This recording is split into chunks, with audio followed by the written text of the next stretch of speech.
Hello and welcome. My name is Marcos Quiñones and I'm a licensed psychotherapist in Puerto Rico and New York. Now, in keeping with the theme of relationships, we're going to talk about jealousy today. I received several emails requesting a topic on jealousy, so here it is. I encourage you to continue sending your emails and requesting future topics. Now, for people who are coming, viewing this through YouTube, again, I can only post the first and the last in the series. So you can always go to my website, www.thejobinstitute.org, and view the whole series of these self-help, self-psychology video series. Okay? Now, when we first started this video set, we discussed relationships. Relationships could be anything from yourself with a mother, father, sister, brother, husband, wife, boyfriend, girlfriend, co-worker, son, daughter. Any type of relationship, you're going to run into things, situations that are going to make you angry, frustrated, and depressed. So in the previous videos, we discussed what we tell ourselves to make ourselves, again, angry, frustrated, and depressed. And in keeping with that, we're going to go into jealousy. And jealousy, just like the previous topics, can be directed at anyone. You know, for example, a boss likes a fellow co-worker more than they like you. Your mother likes your brother more than they like you. So these are jealousy issues. And of course, in relationships, we have jealousy issues as well. And what these, this jealousy feeling, okay, is a negative, unhealthy feeling. We don't want to feel jealous. What we'd like to feel is something less than jealous, which is concern. Okay? And we're going to go over how to do this. Like always, we'll start off with an example. In this case, we're going to talk about Jenny. Jenny is a mother of 3 children, a wife, and she's in this country. She's from a foreign country, so she has very few family here. And she's suspecting that her husband is messing around with another woman. So she's jealous. Okay? Now, what makes Jenny feel this way? Well, the husband comes home late from work. He's been coming home late. He doesn't spend very much time in the house on the weekends. Sex is not very good. And he doesn't, do very many things for his wife as far as affection and things like that. So Jenny started to feel jealous. And what does she do when she gets jealous?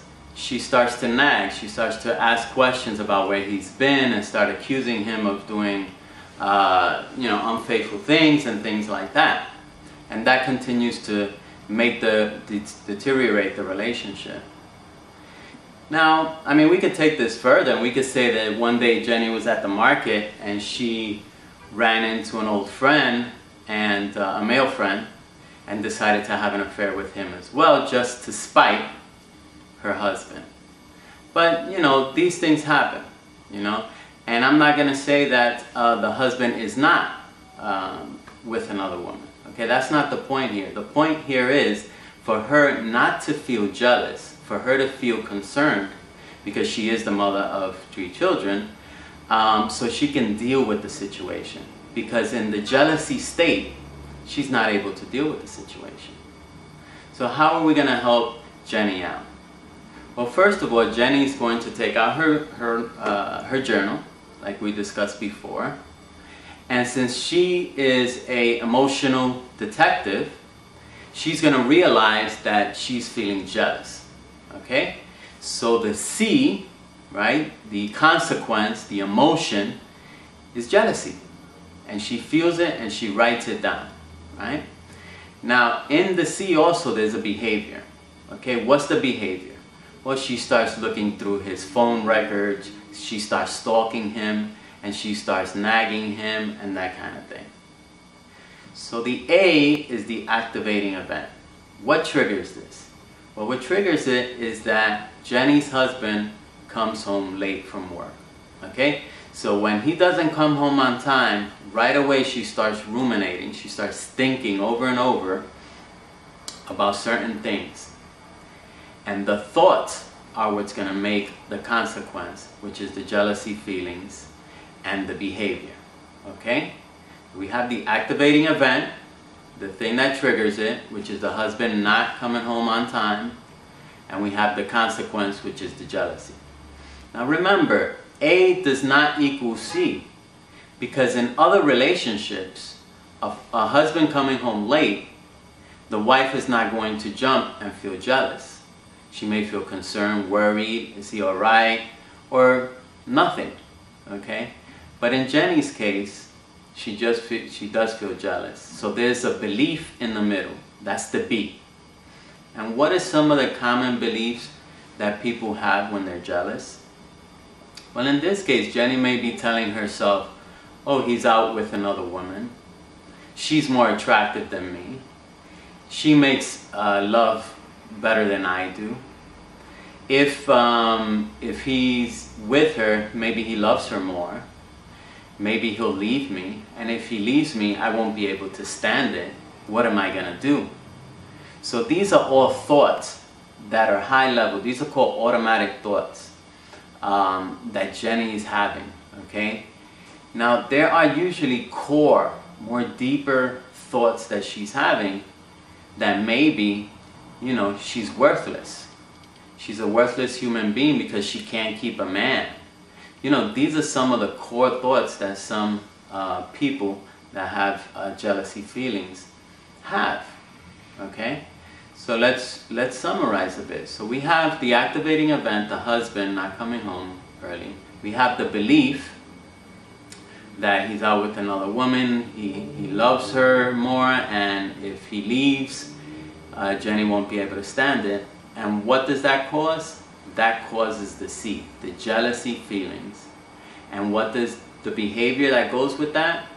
Well, Jenny starts to stalk him, starts to go through the phone records, starts to nag him, fight him.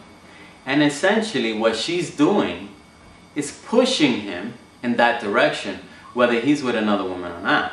So it's self-disturbing, you know. It's what she's doing is she's trying to prevent something for him to be with another woman, and she's actually doing it because her behavior. So as you can see, this whole scenario, this whole situation is very unhealthy for everyone, okay? So what is Jenny going to do? She has the A written down, she has the B written down, and she has the C. So now she has to dispute the B, okay? Because she has this jealousy feeling over here, and she knows that it's because of these thoughts, okay? These irrational thoughts. Now she wants to feel concerned, something less, so that she can manage the situation, so that she can talk to her husband, or just manage the situation, and I'll tell you how. So she needs to take these thoughts and reduce them to more rational thoughts, okay? But the first step is to dispute them. So how would she dispute them? Well, first of all, the fact that he may be out with another woman, well, that's not an irrational thought. That could possibly be, okay? So we'll leave that one alone for right now. But then the other thoughts, he loves her more than he loves Jenny, he has better sex than with Jenny, and he thinks she's more attractive than Jenny. You know, we got to go through the three things with that. First of all, there's no evidence that that's happening, okay? That's how he thinks. There's no way Jenny is inside her husband's mind to know this. So she can't possibly say that. Well, it doesn't help her to tell herself that, okay? Then, is it logical? Is it logical for her husband to think these things, to be out with another woman and love her more and think she's more attractive and have sex? You know, it's not logical. It just doesn't, it doesn't sound logical for a man to do this. And some people may disagree with me and say, no, that's perfectly logical. And that's fine if it is to you. However, how is it helping? How is it helping Jenny to think that he loves someone else more? More importantly are the more core issues, okay, that she has to dispute. Like, she won't be able to stand it if he leaves. Okay, first of all, if he's leaving, where's the evidence that he's leaving? What is he doing to signify, to show this? But if he leaves, Jenny's telling herself she won't be able to stand it. It would be horrible. And, we can stand anything, We can stand absolutely anything. So she should not be telling herself that she can't stand it. It'll be difficult. Sure, it'll be difficult. She has 3 children and she's from a foreign country. But she'll be able to stand it. And she'll be able to stand it when she's in the situation. She'll have the resources. The other thing is worth. Why is she worthless? Why is she a worthless wife? Why is she a bad wife? Because of what someone else is doing something. Okay? That doesn't make sense. Okay? There's no logic in that someone else defines your self-worth. So those are the disputes that Jenny has to forcefully dispute and believe. She has to believe that there's no way his action is going to determine her self-worth. And there's no way that she won't be able to stand it if he leaves. Okay? And then the other disputes that we talked about. So now we have to come up with an alternate thought. Okay? Because we took out the irrational thought. Now we got to come up with an alternate thought. And she may want to experiment with this, but she may want to think something like, I prefer he doesn't go with other women, but there's no way I can control him. And just like no one can control me. And I'll be in a better situation to manage it if I think that way. Okay? There's no way that someone else is going to determine my self-worth. Okay? I prefer he doesn't leave me and the family. But if he does, it would be difficult, but I will be able to manage. So you see, by her thinking these alternating thoughts, then her feelings are going to be more of concern. Okay? They're not going to be jealousy. And she's not going to go out looking at phone records, stalking and nagging him.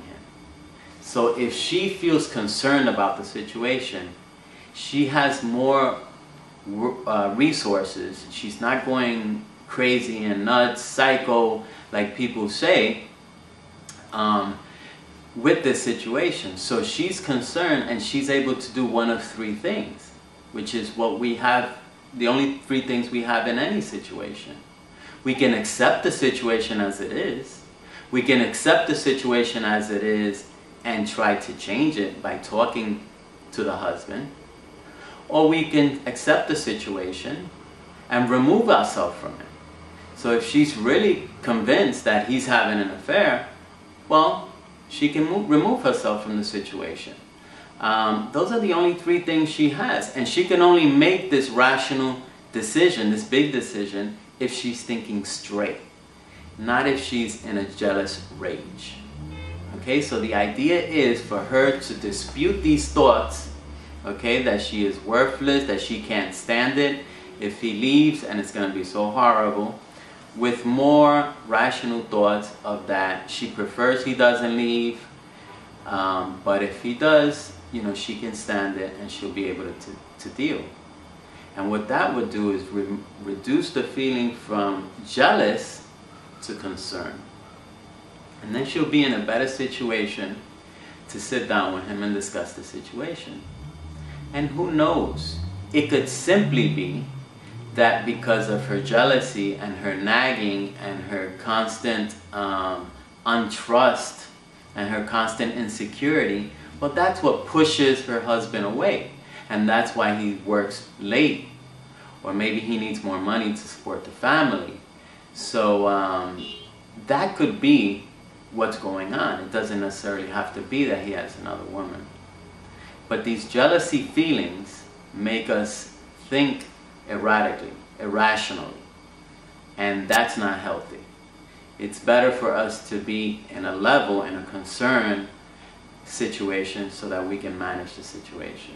And again, this can translate into any relationship that we're talking about. Okay? Well, I hope you enjoyed this. Next week we'll talk about anxiety. And I hope you have a wonderful week. So live healthy and live happy.